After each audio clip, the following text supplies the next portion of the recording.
Bwana, hii safari ya Masio Massimo ndani ya klabu ya soka ya KMC. Michezo mitano na gongo yote mfululizo kaka. Sasa nadhani ni makosa ya KMC. Mimi siwezi kumlaumu Masio Massimo. Kwa sababu ni kocha ambaye namfahamu tangu akiwa kocha wa timu ya taifa, lakini pia wakati alipokuwa kocha wa Yanga. Namfahamu tangu muda mrefu. Na nakumbuka kama sio wewe nitagatu nile kufanya kipindi nikamwambia katika makocha ambao siamini kama atafanya vizuri ni pamoja na Masio Massimo. Kwa sababu Massimo kwanza ni kocha ambaye anapenda sana timu yake ipige pasi nyingi. Halafu inacheza sana open. Sasa makocha wa aina hii kwanza wanahitaji muda mrefu sana wakiwa kwenye timu za kawaida.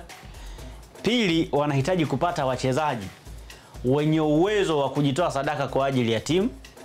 Halafu tatu, wanahitaji kupata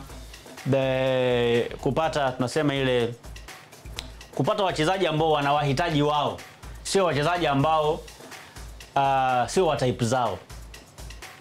Sio kama naelewa vizuri. Kwa sababu KMC sio timu ya daraja la juu, ni timu ya daraja la kati.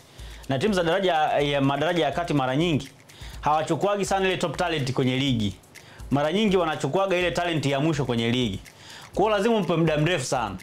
Sasa ligi yetu sisi jinsi ilivyo ni ligi fulani hivi ngumu ambayo kila timu inacheza mpira wake. Yaani hawezi kusema kwamba ukutana na Coast, labda Coast ana uwepesi sehemu fulani. Au ukutana labda na Mbeya Kwanza ana uwepesi sehemu fulani. Yaani Mbeya Kwanza anaweza akacheza mpira wa tofauti na Mbeya akacheza mechi yake dhidi ya Coast mpira mwingine, akacheza mechi yake dhidi ya KMC mpira mwingine kabisa ambao unatofautiana. Alafu akaenda kucheza dhidi ya Yanga akacheza mpira mwingine kabisa. Kwa hiyo timu zetu hazina falsafa ambazo zinaeleweka. Kwa hiyo mwisho wa siku kwa mwalimu wa aina hii kwenye ligi kama ya kwetu lazima apate shida, kwa sababu inabidi kila mchezo aje na approach ya tofauti. Kila mchezo aje na approach ya tofauti. Of course hata kwenye ligi zingine approach za tofauti zipo, lakini kwetu sisi inakuwa ni ngumu sana, kwa sababu unaweza ukaiona Mbeya City leo imemiliki mpira, alafu mechi inayofuata akacheza direct football. Mechi inayofuata akacheza akamiliki mpira, mechi inayokuja akacheza hata direct football, kwa sababu huwa timu zetu zinacheza kutokana na aina ya wapinzani ambao wanakutana nao. Sasa huyu sio mwalimu wa kubadilika kwenye staili hiyo, kwamba leo nacheza na Coast inabidi nzuie sana, nicheze sana nishambulie kwa mashambulizi ya kustukiza. Au leo nacheza na Mbeya City, hebu ngoja labda nipose sana mpira. Sio mwalimu wa hivyo. Yaani ni mwalimu ambaye anaamini kwenye falsafa yake. Kwa hiyo inampa ugumu kusurvive kwenye ligi ya Tanzania.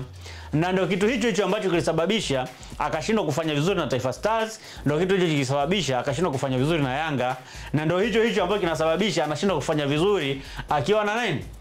Akiwa na KMC. Kwa kipindi hiki Yanga inacheza aina ya mpira ambao Massimo anauweza vizuri. Kwa kama Massimo angekuwa anaifundisha Yanga kwa kipindi hiki angefanikiwa. Lakini sio kwa kipindi kile. Kipindi kile angekucheza direct football. Kwa hiyo ilibidi ibadilishe timu kuitoa direct football kuja kwenye total football. Kitu ambacho kilimuia kigumu sana na akapata matokeo mabovu ambayo sababisha akaondolewa. Lakini sasa KMC inacheza piwa ile total football yenyewe. Lakini KMC haina quality nzuri. Kwa hiyo shida sio Massimo, ni shida ni KMC wenyewe. Sasa hata yeye mwenyewe sasa itakuja kuwa shida, kwa sababu hawezi kupata matokeo ambayo anatakiwa kuyapata ndani ya KMC. Angalia KMC wanavyocheza open football, hata kwenye mechi dhidi ya timu gani, yeye ni kushambulia, ni kuachia nafasi. Ndio mpira wake. Huwezi kumbadilisha mwalimu kwenye falsafa yake kirahisi. Manake falsafa yake ndio maisha yake. Sasa kwa hiyo KMC sasa hivi inachopaswa kufanya, kama inataka kuendelea kubaki na Masio Massimo, inabidi wamuongezee wachezaji bora ambao wanaweza kuendana na yeye. Hilo ni la kwanza. La pili, waendelee kumpa muda zaidi. Sasa KMC mpaka sasa amepoteza mechi 5. Kama ataendelea kumpa muda zaidi, possibility yao kushuka daraja ni kubwa kuliko kubakia kwenye ligi kuu. Watakubali kushuka daraja? Hiyo ni changamoto